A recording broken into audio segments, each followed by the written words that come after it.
Hello everyone, hope you're doing well. One of the things that I've been trying to do over the last few days is try and work out how War Thunder could actually make an interesting PvE mode. One of the things a lot of you guys brought up in the comments of what you would like to see in the future, and also the Q&As that have been aimed at BVD, the fact that people would like a PvE mode which is fun and entertaining and all of that good stuff. And to be honest, when it comes to War Thunder and also just gaming in general, there's been quite a big push towards the idea of PvE, and to be honest, I don't really blame people. It's usually a little bit more chill. You don't have to deal with people either cheating or abusing game mechanics. You don't always have to play the meta stuff. Sometimes you can just try different things and have a bit of fun. For me, myself, I actually enjoy PvE quite a lot, just not in War Thunder. I don't think War Thunder itself is really set up for it. And in other games, though, that I've been playing recently, like Zombie Army 4, or even stuff like Men of War 2, or even Call to Arms Panzer Elite, which is a game we're going to talk about in this video, I have enjoyed the PvE elements and probably wouldn't enjoy too much the PvP elements of it. So what I thought we would do in this video is talk about some other games that exist and talk about how you could take some of those mechanics from those games and actually add them into War Thunder to make it a little bit more fun in terms of PvE. Because even though War Thunder has PvE modes, they're not exactly hugely developed and also are kind of left there to rot over time. Mainly, I think, because Gaijin are worried that people are just going to play the PvE modes to grind out the game instead of playing the PvP one. Because, as we've seen in the past, that problem has actually killed some other games that have existed and just kind of killed areas of it, which isn't very fun. So the first game we're going to look at is Call to Arms Panzer Elite. Now, if you don't know what this game is, it's a newly released game from the Call to Arms guys. Call to Arms make Call to Arms Gates of Hell. If you don't know what that is, it's probably the primo World War II RTS that is out there. It's also one of the games which I think has revitalized the RTS genre in the World War II area and kind of the go-to in terms of it. You also have Call to Arms itself, which is a modern day take on the RTS genre and also incredibly fun to play. Both of these games are fantastic, and the team has actually made something different. They've actually started making Call to Arms Panzer Elite. Now, the game here, it's a PvE game, but there will be multiplayer stuff in the future. But the idea is you command a squad of tanks, and you go around different maps doing objectives based around historical battlefields of the Second World War. And a lot of it is down to just either playing German vehicles or American vehicles and doing these skirmishes around 1944 and then also 1945. So you have the invasion of Normandy, you have the counterattack, and then also you have the Ardennes, which generally, the missions themselves look really nice, the graphics are insanely good, and also at the same time, everything feels really, really nice, and the destruction physics are really cool and everything, but the actual gameplay is where it lets itself down. And this is the kind of problem with these types of PvE games, and something that we've talked about quite a lot. The AI is not very good in Call to Arms. It is in Gates of Hell. It might be one of the best AIs I've ever seen, but in Panzer Elite, the allied AI is brain dead, meaning that you just cannot really do anything with them. And then also, at the same time, the enemy AI pretty much just sits there and then shoots you, and then if it can't see you, usually will push forward if it has an advantage, and if not, it'll just stand there and wait for you to come out again. And this leads to a lot of scenarios where you're basically walking into traps over and over and over again, trying to get a foothold and then push forward. And it very much reminds me of basically War Thunder and how its PvE worked, where if you remember in the events and tournaments tab, they did kind of like a PvE test a year or two ago, and what ended up happening is it was just like set up stationary tanks or vehicles, and then you would fight them, and if they got lucky shots, you died, and if you knew where they were, you could annihilate them and move on. And one of the problems with War Thunder, which was kind of exemplified in this PvE mode, is it's really easy in War Thunder to die to one shot, where a lot of these other games, such as, this Call to Arms Panzer Elite game, and then also other games such as, let's say, World of Tanks, which has, PvE elements and all of that, you actually have more like health bar systems and ways of being able to survive, which make a little bit more sense. Now, Call to Arms Panzer Elite actually does have a bit more realistic system than World of Tanks. You can just die in one hit if they ammo rack you or if they take out all of your crew. You can technically do it to enemies as well, but the enemies are really tanky and you can just literally get one shot, and it doesn't really feel good in order to actually play. And it's one of those pieces of the genre which I think does have some wiggle room to grow. But with the reviews on Call to Arms Panzer Elite, you can kind of see that they are mixed and a lot of them are negative. And the reason is first of all, the game is early access. All of the features aren't in it yet, such as the cooperative part, which I think would help a lot, especially since the AI is not very good. But also at the same time, the gameplay just is rough because it relies on this idea of being able to wander around, do all of these different things and kind of go forward. And what you actually find in the game is a lot of the battles, the only way you can actually complete them is if you use just the best vehicles. So a lot of the vehicles that are on offer are just completely worthless to you and don't do anything in the single player campaign. They just exist to die to the enemy, and that just is really sad. So it kind of gives at least me a look at what something like War Thunder PvE would actually look like.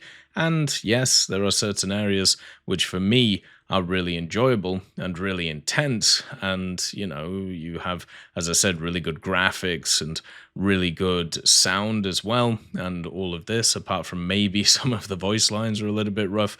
But the actual core of it, the gameplay, just doesn't work. And I've got a worrying feeling that War Thunder kind of has the same problem since it has the same setup. The other game I wanted to talk about alongside War Thunder is of course Active Matter. Active Matter is a new extraction shooter that Gaijin have created.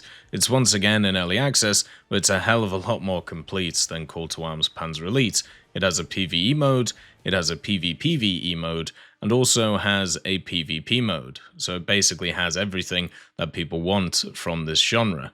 The best way of describing it, or maybe the simplest way of describing it, is imagine Tarkov, but it's set in the Stalker universe. So you have a bunch of different monsters from the Stalker universe, including Flowermen, Distorteds, which are kind of ghostly figures, spiritual figures that wander around. You also have Tree Men, you have a bunch of turned soldiers, which are kind of zombie soldiers with guns, and you also have mimics and many other things that are creepy as all hell. They've actually done a really good job with the graphics of this game, and also, once again, the audio is insane.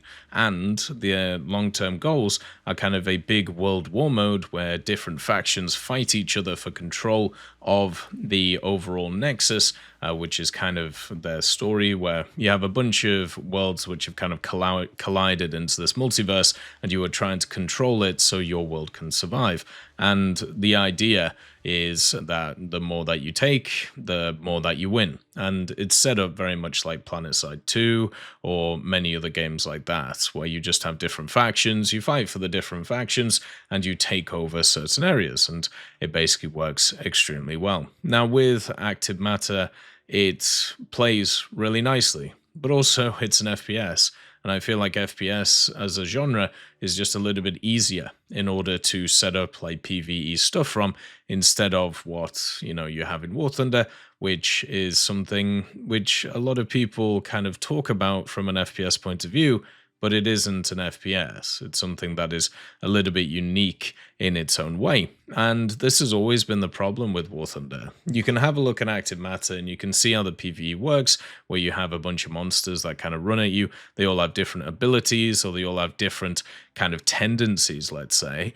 And it's all about how you personally can react to what's going on. And in War Thunder, you don't really have that. You have a bunch of different vehicles, which maybe have different guns, or maybe you have like AT guns set around the place, but generally they're all going to act in the same way, and also you're all going to die in one hit again. You can't really set up for the enemy, and you can't really, set up challenges for it.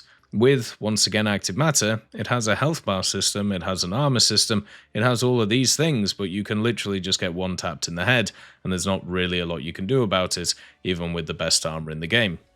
And this means that it can be, once again, frustrating, but also that doesn't happen, more than, 1 or 2% of the time, and you can set up against it. I just feel like when I look at Active Matter, I see a very, very fun game in terms of its PvE elements that still needs work done for its PvE area and also its PvP, where War Thunder is kind of the opposite, where they've got the PvP down pretty well. They've tried PvE stuff before. They kind of already have it in stuff like Air Realistic and also Air Arcade, where you have the AI things, and you used to have it in ground, but it just never really worked very well. And in Naval, obviously, you have the AI element as well, whether required or not. But I feel like they still need a bit of work in the PvE area. And with stuff like Enlisted, stuff like Active Matter, and also other Gaijin games, it seems like they've cracked at least some of the codes on how to make this AI stuff work. But for some reason, in War Thunder, it hasn't been an easy road. And I don't think it will be kind of going forward.